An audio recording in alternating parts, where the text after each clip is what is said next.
Merci beaucoup d'avoir accepté cette invitation d'Espace Libre, Jean-François Lépine. Pouvez-vous nous parler de votre rapport passé et présent à l'Iran? Ah oui, ça c'est intéressant, Paul, parce que je voulais le faire de toute façon. Moi, je ne suis pas ne me regardez pas comme un expert de l'Iran, surtout des dernières années, parce que vous le savez peut-être, c'est extrêmement difficile pour nous, sinon impossible, d'aller en Iran pour faire de la télévision. Mon rapport avec l'Iran commence quand j'étais jeune. J'étais à Radio-Canada, mais j'ai pris une année pour aller faire un début de doctorat en 1974.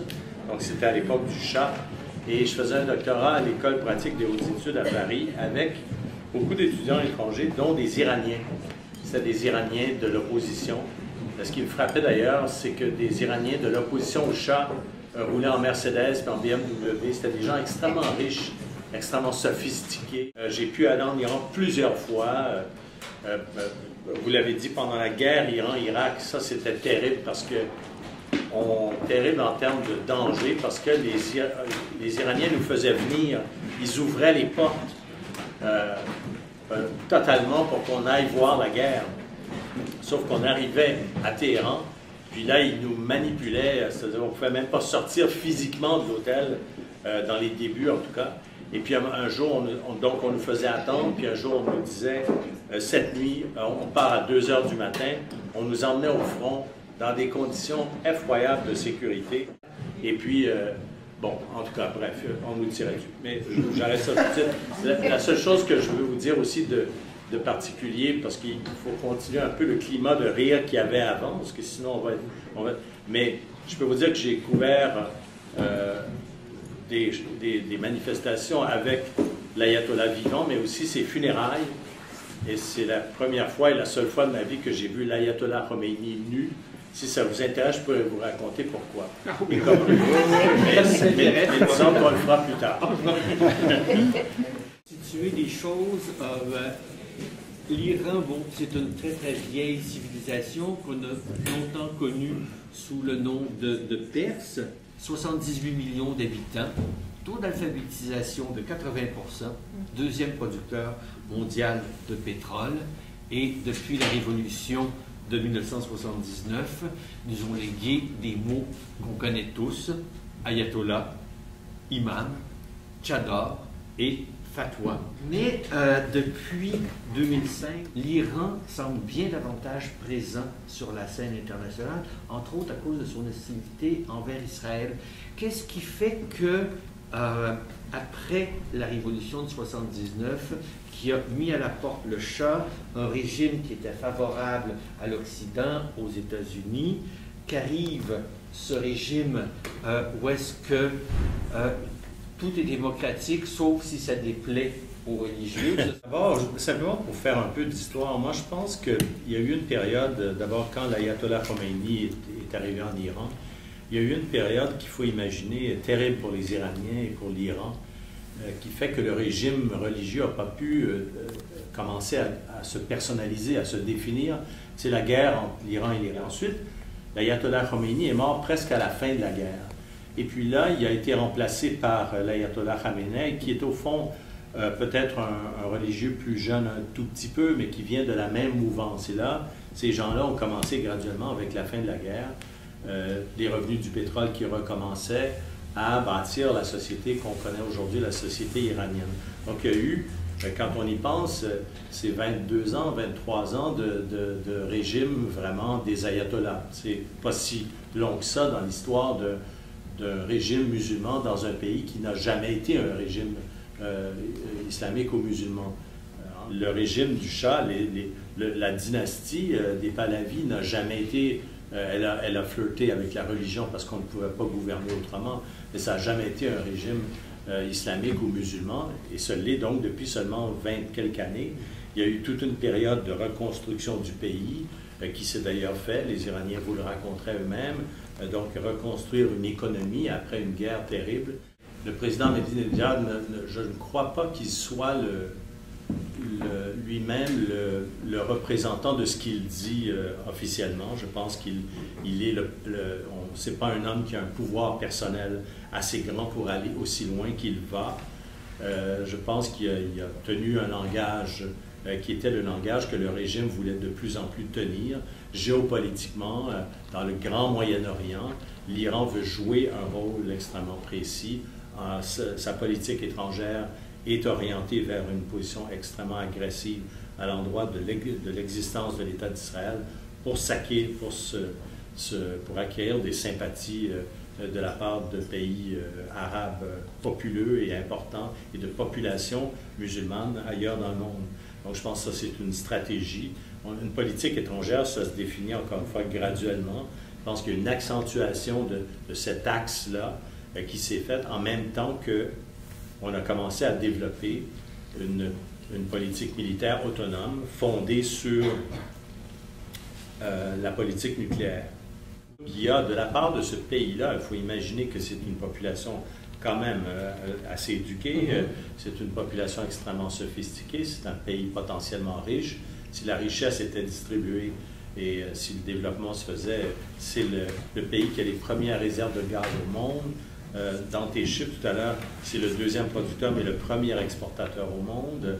Ils sont donc, c'est un pays qui a un pouvoir extrême, 27e puissance économique de la planète, mais encore une fois, si l'économie fonctionnait plus librement, peut-être ça serait encore beaucoup plus dynamique. Le président Ahmadinejad a été élu dans une élection qu'on sait maintenant être complètement truquée en 2009. Tous les sondages disaient qu'il avait un tiers des voix, et hop, il est élu avec 2 tiers des voix. Et d'après la constitution iranienne, le président fait 2 mandats de 4 ans maximum. On a des élections en 2013. Qu'est-ce qu'on peut dire qui va se passer, ou peut-on ne rien dire? Ou est-ce qu'il y a 1, 2 ou 3 scénarios plausibles?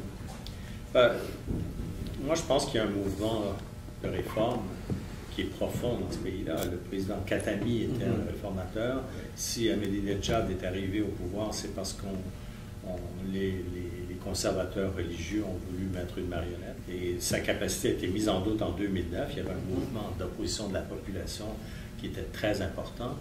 Mais là, il y a eu une répression, on s'en souvient, qui est terrible. On s'en souvient, mais en même temps, vous vous souviendrez peut-être qu'on n'a rien vu de ça. Ou presque ça, la grande capacité, comme Bachar el-Assad le fait en Syrie depuis le début, c'est cette capacité de, malgré les communications, de fermer une situation. Vous l'avez vu, ce mouvement-là, le peu qu'on en sache, ça a été un mouvement extrêmement pacifique, c'est un mouvement bien organisé, qui a pensé gagner les élections par les urnes, et puis là, qui s'est fait avoir. Ça, je ne pense pas qu'il y ait, dans la population d'aujourd'hui, en Iran, une nostalgie majoritaire de l'époque du Shah d'Iran.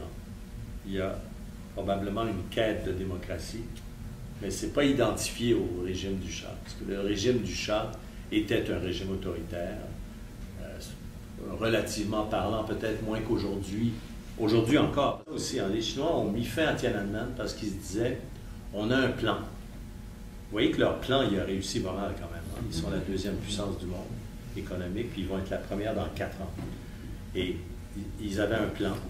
Puis ils se sont rendus compte en 1989 que ces petits morveux-là pouvaient complètement bousiller leur plan. Et que la population était prête à les suivre. Comment ont-ils réagi? Vous l'avez vu. Et moi, je pense que 2009 en Iran, c'est ça. Les Iraniens, après avoir peut-être fait évoluer leur société un peu à leur image, les religieux se sont dit en 2009, oh là, c'est en train de nous échapper. Et puis, ils ont fermé les portes, et puis ils ont réglé l'affaire à l'intérieur. J'ouvrais des questions à la salle. À partir de vos expériences sociopolitiques, comment est-ce que cette liste-là témoigne de la culture iranienne? Je ne sais pas, j'ai pas fini de réfléchir à ça. Honnêtement, j'ai eu un peu un choc parce que j'ai trouvé, il y a beaucoup de choses qui m'ont fasciné dans ça, ne serait-ce que dans le texte, la façon dont il nous parle, ça, je trouve ça extraordinaire. L'histoire du lapin rouge et puis des lapins blancs, c'est toute la... Quand on vit dans une société autoritaire, on l'a vécu ici, les vieux connaissent plus la société religieuse de l'époque et tout ça, l'hypocrisie, l'autodestruction dont on est capable nous-mêmes, nous autodétruire entre nous. c'est ça l'histoire des lapins blancs qui mordent le lapin rouge. Donc, on a une capacité sous l'autorité de folie humaine et que ces gens-là vivent quotidiennement la dénonciation et les dictatures misent là-dessus. Merci.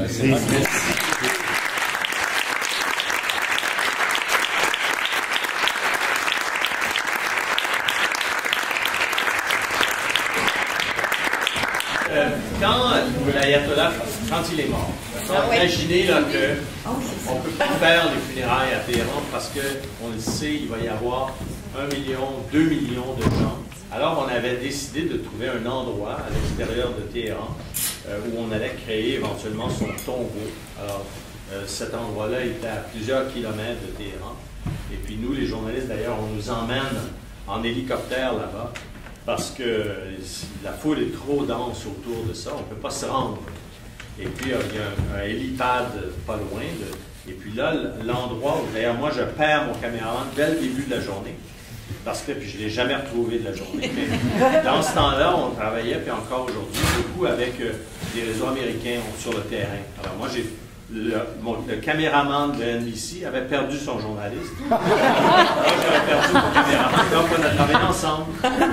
Je l'aidais, puis c'est comme ça que ça marche. Et on arrive là-bas, puis le trou est là. Mais autour du trou, là, un peu comme le théâtre ici, imaginez des containers, 3 épaisseurs de containers. Ça forme un mur pour pas que les gens entrent, sinon ils n'arriveront jamais à le descendre via de l'hélicoptère puis à l'emmener là. Puis la foule est tout autour, puis il y a des ouvertures entre le hélipad et puis l'endroit et tout ça.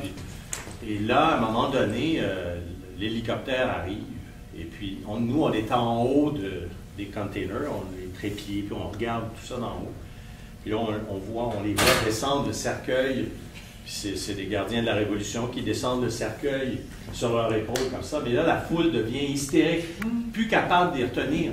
Puis là, ils viennent pour entrer dans l'ouverture, puis arriver là. Puis là, la foule entre partout. Puis là, ils perdent le contrôle du cercueil, puis le cercueil tombe, s'ouvre. Et là, le corps vert de l'ayatollah, c'était sinistre, sort de son linceul, puis on le voit nu complètement. Et le soir, au téléjournal, je me suis servi de cette image-là. C'était...